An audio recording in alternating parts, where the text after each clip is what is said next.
Assalamualaikum dan salam sejahtera. Saya ucapkan kepada Sema'ruf. Pada hari ini kumpulan saya akan membentangkan mengenai isu sosial dalam kalangan kanak-kanak bagi tajuk penderaan seksual kanak-kanak. Ahli kumpulan saya terdiri daripada 6 orang, iaitu yang pertama Christina Adam, yang kedua Nicole Evie Victor, yang ketiga Claudette Valentine, keempat Nur Aslihan binti Thomas, yang kelima saya sendiri Nur Salwani binti Andarius, dan yang terakhir ialah Maziatul Akmal binti Ismail. Seterusnya untuk pendahuluan, menurut Dasar Perlindungan Kanak-kanak Negara, penderaan kanak-kanak ini merupakan satu pencabulan ataupun pelanggaran yang serius terhadap hak kanak-kanak untuk mereka berkembang dalam keadaan yang sihat, di samping menyebabkan risiko sama ada dalam jangka panjang ataupun jangka pendek dalam kelangsungan hidup mereka. Umum mengetahui bahawa penderaan ini bukan hanya satu jenis tetapi terdapat 4 jenis penderaan. Yang pertama iaitu penderaan fizikal, yang kedua penderaan seksual, ketiga penderaan emosi, dan yang terakhir ialah penderaan dari segi pengabaian. Umum tidak semua masyarakat mengetahui bahawa pengabaian itu adalah satu penderaan sebenarnya. Bagi kumpulan kami, kami telah memilih untuk mengulas lebih lanjut mengenai isu penderaan kanak-kanak kerana kami berpendapat penderaan seksual terhadap kanak-kanak ini sangat popular di negara kita, bukan sahaja di negara kita tetapi juga di negara luar. Penderaan seksual ini bermaksud apa jua perlakuan individu yang memaksa, memperdaya atau mengugut kanak-kanak yang mendorong berlakunya hubungan seksual dengan mereka semata-mata untuk memuaskan nafsu pelaku dera seksual tersebut. Contohnya ialah dengan menyentuh bahagian sudut kanak-kanak, mempamerkan aksi luca, mencium, ataupun yang paling ketara ialah memasukkan bahagian tubuh ke dalam faraj, mulut ataupun dubur kanak-kanak tersebut.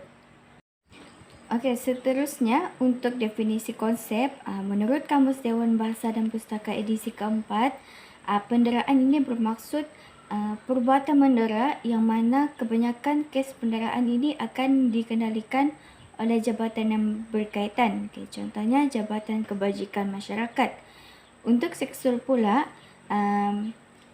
seksual ini bukanlah bermaksud seks iaitu persetubuhan antara lelaki dan perempuan, tetapi seksual ini adalah lebih kepada ciri dan sifat yang mana mendorong kepada berlakunya hubungan seks tersebut.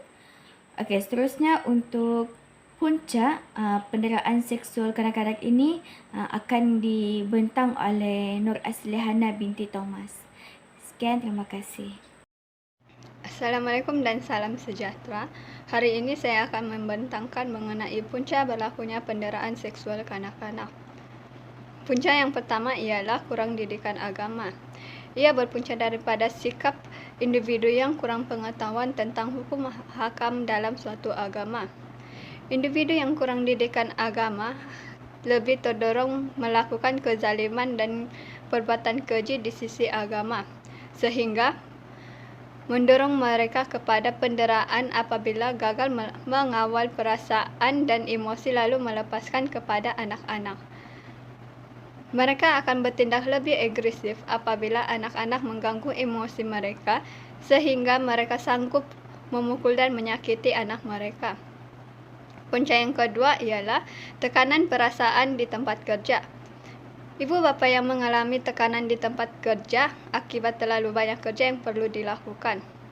Sikap ibu bapa yang suka membawa tekanan di rumah lalu melepaskan kepada anak-anak mereka dan keluarga. Selain itu, emosi yang tidak stabil akan mendorong ibu bapa berbalas sesama sendiri dan anak-anak menjadi mangsa. Punca yang ketiga ialah masalah ekonomi keluarga.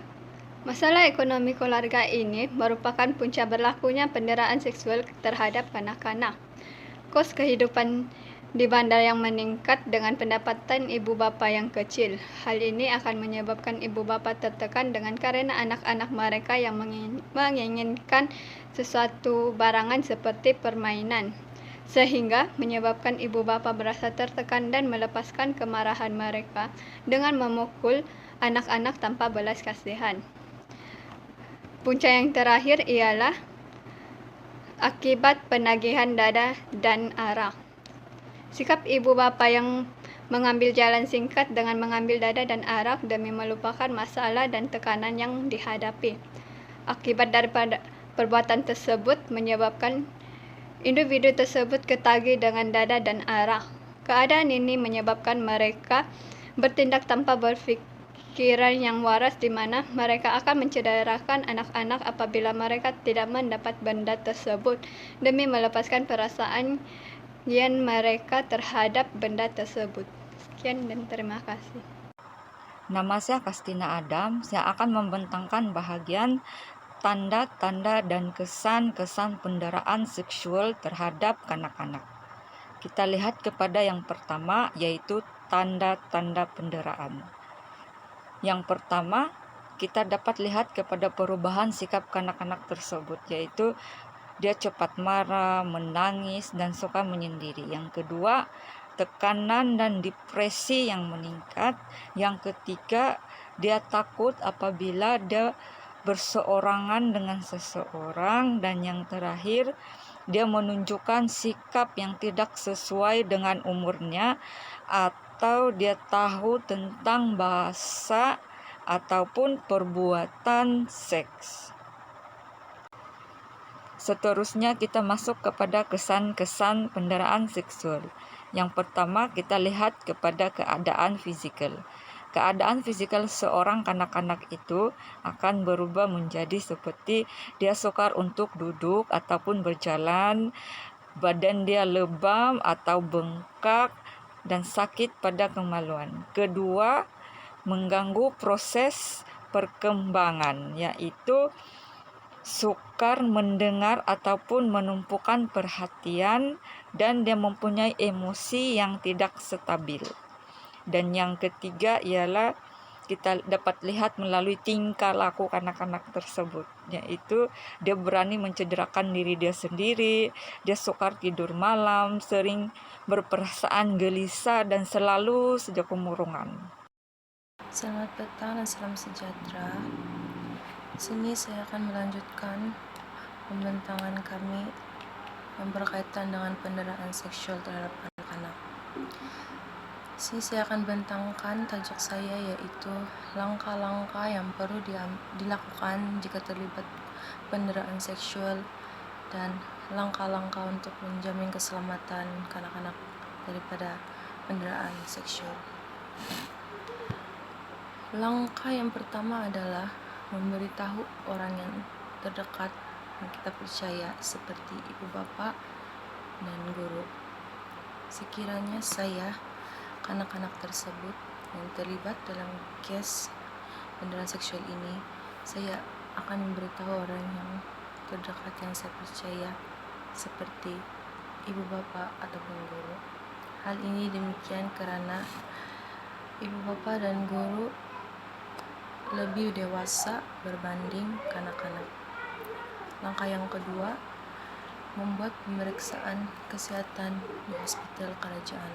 Ibu bapa harus membawa anak mereka membuat pemeriksaan kesehatan di hospital ataupun klinik yang berdekatan agar tidak terdapat sebarang masalah. Pihak hospital ataupun klinik akan membuat tindakan selanjutnya. Langkah yang keempat adalah membuat laporan polis. Sekiranya ketiadaan orang yang kita percaya, kita harus menghubungi pihak polis agar masalah ini tidak berlanjutan. Langkah yang keempat adalah menghubungi talian nur. Kita semua tahu yang talian nur ini amat penting, karena talian nur ini bertujuan untuk menyediakan perkhidmatan berkualitas yang cepat, tepat, dan berkesan. Ia dapat mengurangkan banyak kejadian buruk, terutamanya case penderaan seksual kanak-kanak. Bagi langkah-langkah menjamin keselamatan kanak-kanak dari penderaan seksual pula, saya akan sampaikan 3 langkah. Yang pertama, campaign keluarga bahagia. Kerajaan haruslah membuat seminar kesadaran kepada ibu bapa tentang penderaan seksual terhadap kanak-kanak di setiap kampung. Hal ini demikian karena kes penderaan seksual terhadap anak-anak ini semakin meningkat dari tahun ke tahun. Langkah yang kedua adalah mempertingkatkan penguasaan undang-undang. Kerajaan haruslah mempertingkatkan penguasaan undang-undang dari segi hukuman tanpa jaminan. Karena rakyat memandang remeh tentang undang-undang yang dikuatkuasakan oleh kerajaan. Langkah yang ketiga adalah mengadakan kelas bimbingan. Kerajaan haruslah mengadakan kelas bimbingan untuk ibu bapak agar mereka sadar akan tanggung jawab mereka sebagai ibu bapak. Hal ini demikian karena ibu bapak zaman sekarang sering mengabaikan tanggung jawab mereka terhadap anak-anak, cucu maupun cicit. Tanpa pengawasan itulah terjadinya penderaan seksual ini. Saya harap langkah-langkah ini berkesan untuk mengurangkan kes penderaan seksual terhadap anak-anak. Itu saja dari saya, sekian, terima kasih. Sekarang saya teruskan pembentangan yaitu bahagian akta. Akta yang terlibat dalam penderaan seksual kanak-kanak ini ialah Section 17 nomor 2C. Akta Kanak-kanak 2001 yaitu seseorang kanak-kanak telah teraniaya dari segi seks jika dia mengambil bahagian sama ada sebagai peserta atau pemerhati dalam apa-apa aktiviti yang berunsurkan seks bagi apa-apa maksud atau eksploitasi seks oleh mana-mana orang bagi memuaskan nafsu orang itu atau orang lain. Dalam akta ini, Section 17, seorang kanak-kanak memerlukan penjagaan dan perlindungan sekiranya kanak-kanak itu telah atau berkemungkinan dicederahkan secara fisikal, emosi, atau didera secara seksual oleh ibu bapa, penjaga, atau ahli keluarganya. Dalam Section 18, setiap kanak-kanak yang dicederahkan itu perlu dipindahkan dari rumahnya dan meletakkan kanak-kanak itu di bawah jagaan sementara. Di dalam Section 19, setiap kanak-kanak yang diambil dalam penjagaan sementara oleh pelindung, pembantu pelindung, atau pegawai polis hendaklah dibawa ke hadapan mahkamah bagi kanak-kanak dalam masa 24 jam. Dan mahkamah boleh memerintah supaya kanak-kanak itu dipindah ke suatu tempat perlindungan sementara atau di bawah jagaan orang yang layak dan sesuai. Selain itu, kanak-kanak juga memerlukan pemeriksaan dan rawatan mental di hospital sekiranya terdapat risiko kepada kesehatan kanak-kanak itu. Seterusnya, Akta Kesalahan Seksual Terhadap Kanak-kanak 2017. Dalam akta di Section 4 hingga 10, kesalahan berkaitan pornografi kanak-kanak. Section 4 hingga 10 ini melarang pembuatan, penghasilan, dan penontonan pornografi kanak-kanak. Sekiranya seseorang didapati menghasilkan pornografi kanak-kanak, akan disabitkan kesalahan dan dihukum penjara maksimum 30 tahun dan minimum 6 sebatan. Bagi Section 14, menerangkan maksud seksual ialah sentuhan secara seksual di mana-mana bahagian badan seorang kanak-kanak atau menyuruh kanak-kanak itu menyentuh diri sendiri atau orang lain untuk tujuan seksual. Sekiranya didapati bersalah, pelaku boleh dikenakan penjara maksimum 20 tahun dan sebatan. Dan selebihnya saya serahkan kepada rekan saya. Selamat petang dan salam sejahtera. Saya Nizatul Akmal binti Ismail. Saya akan membincangkan atau mengulaskan mengenai kesimpulan ataupun penutup. Saya akan menyambungkan pembentangan daripada Claudit, iaitu Student Diploma Early Childhood Education. First of all, keterbatasan maklumat mengenai proses kerja dan tata cara sesuatu agensi adalah salah satu puncak kekangan yang dihadapi dalam menyampaikan perkhidmatan yang menyeluruh, cekap dan berkesan kepada kumpulan sasar, iaitu kanak-kanak yang menjadi mangsa kesalahan seksual.